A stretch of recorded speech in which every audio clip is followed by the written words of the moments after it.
ठीक है, मेरा सवाल है यहाँ पर और भी लोग हमारे साथ चर्चा में बने हुए हैं। मोहम्मद एजाज साहब आपसे है, आपको क्या लगता है एनसी क्या इतनी मजबूत अभी आपको जम्मू कश्मीर के लिहाज से नजर आती है? लोकसभा के इलेक्शन इस बात का एक बहुत बड़ा एग्जाम्पल है कि उमर अब्दुल्ला भी अपनी सीट नहीं बचा पाए बारामूला से और इंजीनियर रशीद ने उन्हें हटा दिया। तो जो जम्मू कश्मीर के बाशिंदे हैं, आवाम में वो चेंज चाहते हैं। देखिए, मैं उमर अब्दुल्ला साहब की खाली बात नहीं करूंगा, यहाँ पे जो ex chief minister Mehbooba Mufti है उनको भी मतलब पटकनी लगी है साउथ कश्मीर में।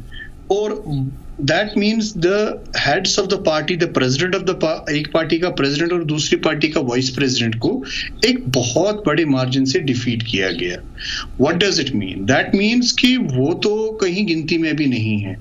अब ये कहेंगे कि श्रीनगर में उनके कैंडिडेट ने जीता है, ये एनसी की बुनियाद पे नहीं जीता है। रूहुल्लाह साहब की शराफत और रूहुल्लाह साहब की जो इमेज है वो उसको अपने आप ने जिताया है।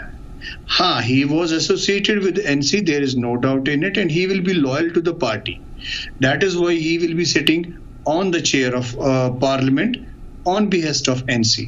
मैं पिछले पार्लियामेंटेरियंस की बात करूंगा जब लोगों ने एनसी पे भरोसा किया था, चाहे वो नॉर्थ कश्मीर के पार्लियामेंटेरियन अकबर लोन साहब थे या सेंट्रल कश्मीर के पार्लियामेंटेरियन डॉक्टर फारूक साहब थे।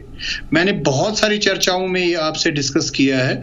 अकबर लोन साहब की अगर हम अटेंडेंस देखें लास्ट पार्लियामेंट में कितनी है, मुझे लगता है अब्दुल हमीद साहब जो एनसी के प्रवक्ता है उनको खुद भी मालूम नहीं होगा कि वो कितनी बार पार्लियामेंट में गए हैं। और एनसी जो फारूक अब्दुल्ला जो बानी है एनसी के, इस समय प्रेसिडेंट है, वर्किंग प्रेसिडेंट, तो मुझे लगता है कि अगर हम उनके सवालात की बात करें तो उन्होंने 5 साल में टोटल 11 सवाल किए with the development of the central Kashmir constituency. अगर हम as compare to other parliamentary एक छोटी स्टेट की बात, तेलंगाना, वहां के एमपी ने 163 सवाल किए हैं। सो उनकी सीरियसनेस कितनी है लोगों के मसला मसाइल हल करने के लिए, ये तो मैं कहूंगा लोगों तक ही में रखूंगा। और अब्दुल हमीद साहब को मैं एक क्वेश्चन पूछना चाहता हूं, I want the reply for that, कि हाँ, जब भी नवाई सुबह में उनकी मीटिंग हुआ करती थी 2019 से पहले, तो उनको कहना था कि 370 और 35 ए को 12 इंच की कील लगी हुई है। वो 12 इंच की कील अमित शाह ने 5 अगस्त 2019 में कैसे उखाड़ दी, वो तो फारूक अब्दुल्ला साहब को भी नहीं पता चला। और उमर अब्दुल्ला और फारूक अब्दुल्ला जो 3 या 4 अगस्त को मोदी जी के साथ मीटिंग करने के लिए गए, उस मीटिंग से क्या कंसेंसस बाहर निकल के आ गया।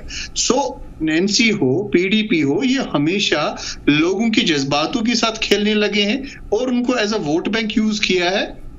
नहीं तो जितनी अंडर डेवलपमेंट जम्मू कश्मीर में अभी 2024 साल में है, मुझे लगता है कि if we will compare to the C grade city of any city of the India, we stands nowhere.